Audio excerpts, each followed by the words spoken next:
Swarnalata creation YouTube চেনেললৈ আপোনালোক সকলোকে স্বাগতম জনাইছোঁ। আজি 17 জানুৱাৰী শিল্পী দিৱস। ৰূপকোঁৱৰ জ্যোতি প্ৰসাদ আগৰৱালা দেৱক শ্ৰদ্ধাৰে সুঁৱৰি তেখেতৰ বিষয়ে মই এখনি চমু ৰচনা আগবঢ়াইছোঁ।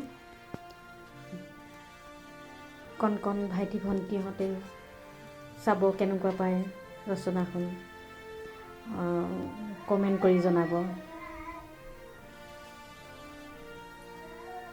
জ্যোতি প্ৰসাদ আগৰৱালাৰ জন্ম হয় ডিব্ৰুগড় জিলাৰ মদাখাট মৌজাৰ অন্তৰ্গত তামোলবাৰী চাহ বাগিচাত 1903 চনৰ 17 জুন তাৰিখে।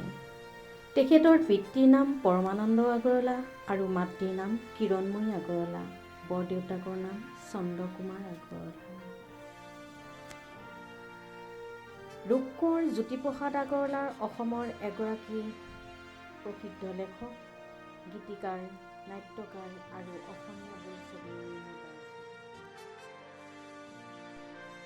তেওঁ অসমীয়া ভাষা সাহিত্যৰ কবিতা, প্ৰবন্ধ, নাটক, সমালোচনা, শিশু সাহিত্য আদি সকলো দিশতে তেখেতে বৰঙণি আগবঢ়াই গৈছে।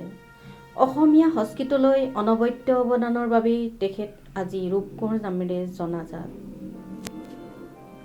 তেখেতৰ সন্তানৰ নাম চিন্ময় আগৰৱালা, বিচেন্দু আগৰৱালা, জয়শ্ৰী আগৰৱালা, জ্ঞানশ্ৰী আগৰৱালা, সত্যশ্ৰী আগৰৱালা, হেমাশ্ৰী আগৰৱালা আৰু মনশ্ৰী আগৰৱালা।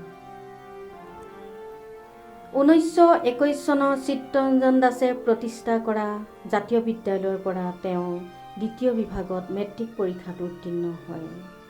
তাৰ পিছত তেওঁ কলিকতা নেশ্যনেল কলেজৰ পৰা IAS দ্বিতীয় বৰ্ষৰ পঢ়া শেষ কৰে। জ্যোতি প্ৰসাদ আগৰৱালাই 1926 চনত অৰ্থনীতিত উচ্চ শিক্ষাৰ বাবে এডিনবাৰ্গলৈ যায় আৰু জাৰ্মানীত তেখেতে 7 মাহৰ বাবে চলচ্চিত্ৰৰ প্ৰশিক্ষণ লয়। তাৰ পিছত তেওঁ অসমলৈ উভতি আহে। অসমলৈ আহি তেওঁ ভাৰতৰ স্বাধীনতা আন্দোলনত যোগদান কৰে। 1932 চনত জ্যোতি প্ৰসাদ আগৰৱালাই কাৰাবাস খাটিছিল। কাৰাবাস সম্পূৰ্ণ কৰি তেখেতে 1933 চনত ভোলাগুৰি চাহ বাগিচাত চিত্ৰবন ষ্টুডিঅ' স্থাপন কৰে আৰু তেতিয়াই অসমীয়া বোলছবি জয়মতী ছবিখন আৰম্ভ কৰে। লক্ষ্মীনাথ বেজবৰুৱাৰ কাহিনীৰ আধাৰত 1935 চনত জয়মতী ছবিখনে মুক্তি লাভ কৰে। 1939 চনত অসমীয়া চলচ্চিত্ৰৰ দ্বিতীয়খন ইন্দ্ৰমালতী নিৰ্মাণ কৰে। তাৰ পিছত 1941 চনত স্বাধীনতা আন্দোলনত জড়িত হৈ 1942 চনত ভাৰত ত্যাগ আন্দোলনত সক্ৰিয় ভূমিকা গ্ৰহণ কৰে। 1905 চনত তেখেতৰ প্ৰথমখন অসমীয়া চলচ্চিত্ৰ ছবিখন নিৰ্মাণ কৰে। তেওঁ চৰ্চা কৰা গল্পসমূহ ৰূপহী, পবিতৰা, সোণতৰা, সোণটিৰ অভিমান, সন্ধ্যা, শিলাকুটি আৰু নীলাচৰাই আদি।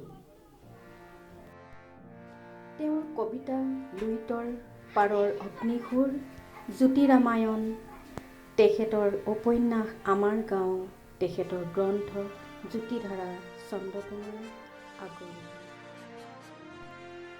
তেখেতে প্ৰায় 300 মান গীত ৰচনা কৰি নিজেই সুৰ দিছিল আৰু সেই গীতসমূহক জ্যোতি সংগীত বুলি কোৱা হৈছিল। সেই গীতসমূহৰ সুৰ আমাৰ সকলোৰে হৃদয়ত সিঁচি থৈ গ'ল।